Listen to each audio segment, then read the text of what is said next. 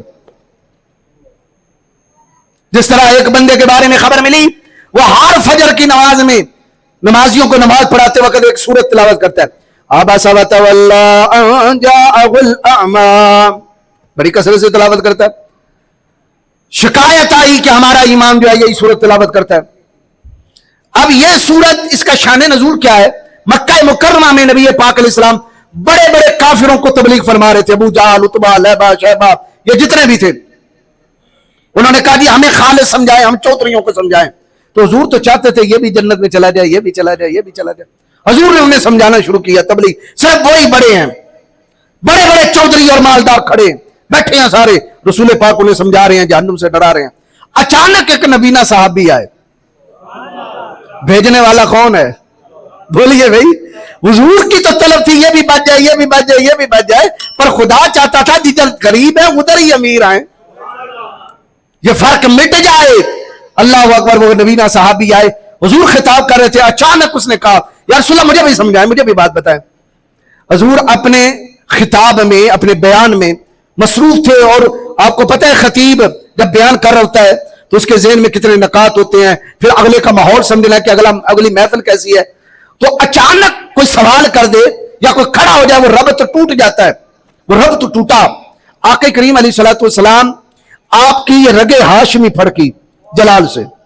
حضور کو بس جب جلال آتا تھا غصہ پی جاتے تھے جانے جانا، لیکن آپ کے جلال اور غصے کا اظہار آپ کی دونوں آنکھوں کے درمیان، یہ ماتھے کے نیچے یہ رگ ہوتی تھی، یہ ابھر جاتی تھی، جس کو رگ ہاشمی اعلیٰ حضرت نے کہا، رگ ہاشمی پھڑکتی تھی.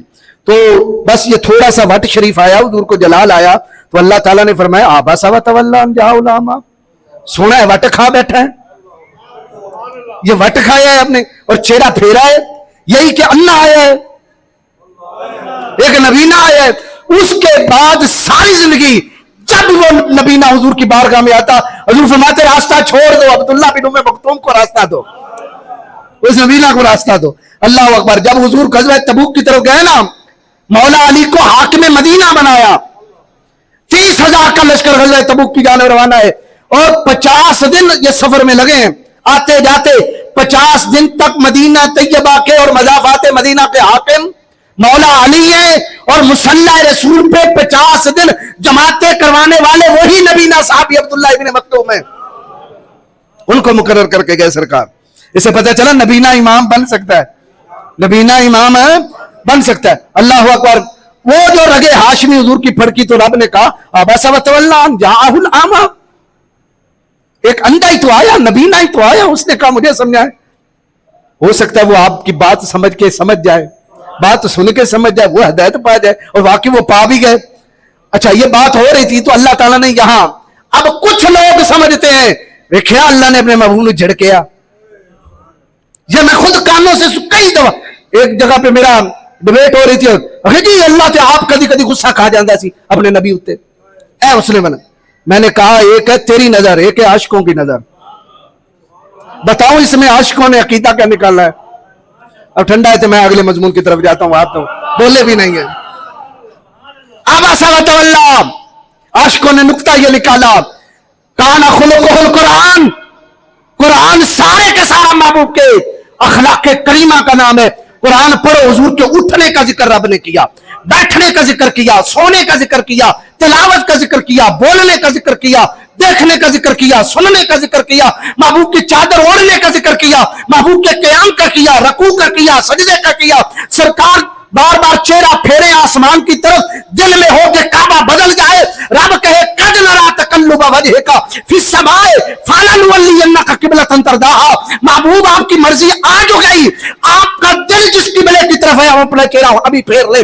رب آپ کے دل کا ذکر کرے، نگاہوں کا ذکر کرے، چہرے کا ذکر کرے، بینی کا کرے، علم نشرح لک صدرک کا ذکر کرے، ووضعنا عنک وزرک آپ کی پیٹھ کا ذکر کرے، سرکار کے چہرے کا، زلفوں کا سارے ذکر کرے، سر سے پاؤں تک. ہمارے عاشق کہنے لگے مفتی احمد یار خدیوی جب میں نے قرآن پڑھا نا تو محبوب کی ایک ایک ادا کا ذکر قرآن میں آیا، بس ایک واٹر انداسی رب نے یہ بھی بیان فرما دیتا. تو سمجھ آئی ہے نا بات؟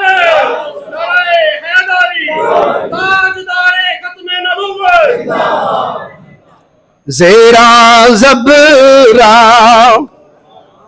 او شدہ مدہ سب شان تیری وچ آیا، زیرا زبرا شدہ مدہ سب شان تیری وچ آیا، عملوں کا خبر نہ کائی بس خاصا رمضا پایا۔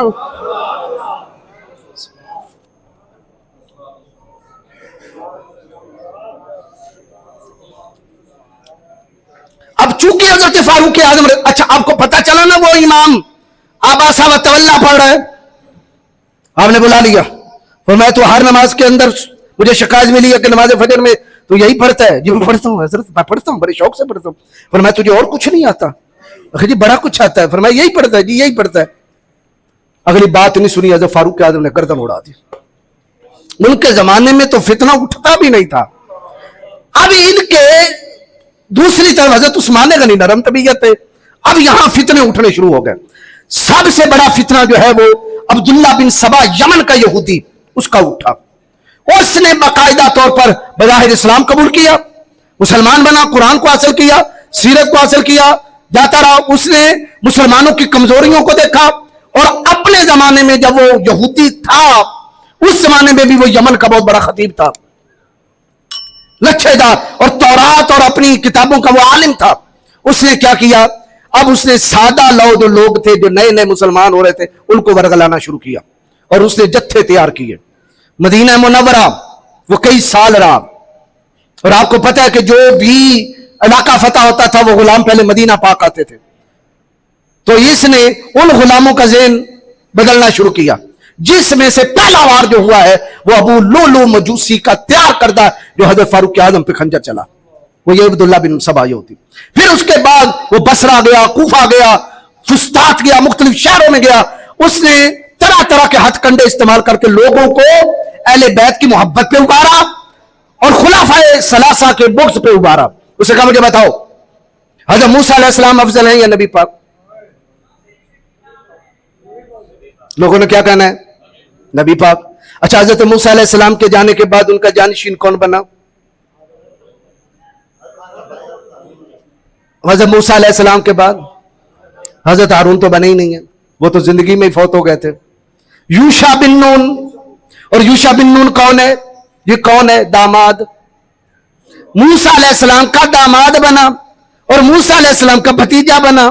لہذا معلوم ہو گیا کہ جس طرح موسیٰ علیہ السلام کا جانشین یوشع بن نون ان کا داماد اور ان کا قریبی رشتہ دار چچا زاد بھائی ہے، چچا کا بیٹا ہے، بھتیجا ہے، اسی طرح حضور کے بعد بتائیے حضور کا داماد کون ہے جو قریبی بھی ہو؟ علی کو بننا چاہیے تھا۔ یہ میں اپنی طرف سے نہیں کہہ رہا، یہ رجال کشی میرے پاس خود انہی کی کتاب ہے، انہی کی کتاب کے اندر عبداللہ بن سبا کے حالات لکھے ہوئے ہیں۔ کیا لکھا ہے؟ رجال کشی صفحہ 192، ذاکر بعض اہل العلم ان عبداللہ بن سبا کان یہودیا، عبداللہ بن سبا یہودی تھا، فاسلم، بس وہ اسلام لایا، ووالا علیا، اور علی کی محبت کا دم بھرنے لگا، وکان یقول، اور وہ کہا کرتا تھا، وہو علی یہودیتہ، جب وہ یہودی تھا اس وقت کہا کرتا تھا، فی یوشع بن نون وسیع موسیٰ بالغلو، کہ یوشع بن نون موسیٰ کے وسیع ہیں، وفی اسلام ہی بعد وفات رسول اللہ صلی اللہ تعالی علیہ وسلم فی علی مثل ذلک، اور اسلام جب اس نے قبول کیا تو اس نے کہا جس طرح یوشع بن نون موسیٰ کے وسیع ہیں، اسی طرح حضرت علی ابن ابی طالب محمد رسول اللہ کے وسیع ہیں۔ آپ دیکھ رہے ہیں ان کا کلمہ، لا الہ الا اللہ محمد رسول اللہ علی ولی اللہ وسیع رسول اللہ خلیفۃہ بلا فصل۔ وسیع ہونے کا سب سے پہلا کلیم کرنے والا، دعویٰ کرنے والا یہودی ہے۔ یہ کتاب ہماری نہیں ہے، کتاب کن کی ہے؟ کتاب کا نام ہی یاد کر لیں، کیا لکھا ہے؟ رجال کشی۔ اور آگے کیا لکھا؟ وَكَانَ أَوَّلُ مَنْ شَهَّرَ بِالْقَوْلِ